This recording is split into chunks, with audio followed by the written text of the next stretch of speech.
Welcome to Burlap Teachers. Enjoy the video. You begin with essentials.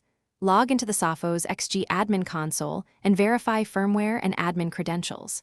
Next, identify the VPN traffic you want to block. Note remote IP ranges, ports like 1194 or 500/4500, and protocol types. Then enable full firewall logging and create a temporary accept rule to capture samples. This helps you confirm signatures.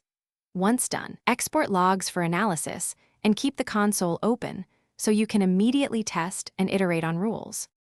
Now you build the actual detection and blocking layers. Start by adding or updating application, IPS, and TLS signatures to catch OpenVPN, IPsec, WireGuard, and other VPNs. Then create a firewall rule that targets the identified source or destination ranges, bind the specific services or port groups, and set action to deny. Make sure to enable deep packet inspection and TLS/SSL scanning when available. These let the appliance see tunneling handshakes rather than just ports. Test with a controlled client immediately. Finish by enforcing the policy.